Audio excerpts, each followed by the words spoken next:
सांगली, मिरज व कुपवाड महानगरपालिकेकडून भांडवली मूल्यावर आधारित करण्यात आलेल्या वाढीव घरपट्टीच्या विरोधात वाढीव घरपट्टी विरोधी कृती समितीच्या वतीनं आज महापालिका मुख्यालयासमोर गांधीगिरीच्या माध्यमातून शांततापूर्ण आंदोलन करण्यात आलं। यावेळी माननीय महापौर, स्थायी समिती सभापती, विरोधी पक्षनेते, सर्व पक्षांचे गटनेते तसेच महासभेस उपस्थित असलेल्या सर्व नगरसेवकांना गुलाबाचे फूल देऊन सुमारे 10 पानांचे अभ्यासपूर्ण निवेदन सादर करण्यात आलं।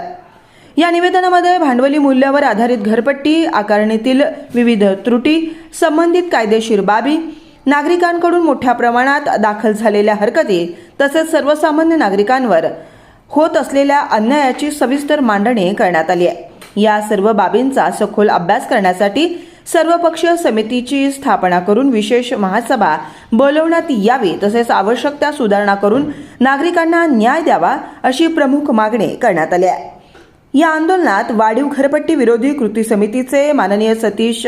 साखळकर, माजी नगरसेवक माननीय हनुमंतराव पवार, समाजवादी पार्टीचे जिल्हाध्यक्ष माननीय नितीन मिरजकर, माजी जिल्हा परिषद सदस्य माननीय बाळासाहेब मासुले,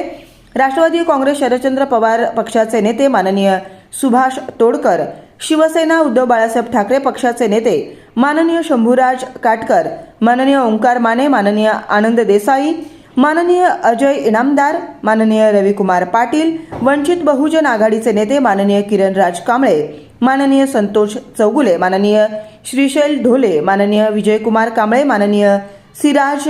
पन्हाळकर, माननीय अविनाश जाधव, माननीय मीरा सिंहासने, माननीय विवेकानंद मिरजकर, माननीय प्रसन्न कुलकर्णी, माननीय शाहीर पाटील, माननीय प्रवीण माळी, माननीय अनिल पाटील आणि माननीय विजय हिंगमिरे यांच्यासह अनेक सामाजिक कार्यकर्ते व नागरिक मोठ्या संख्येने उपस्थित होते।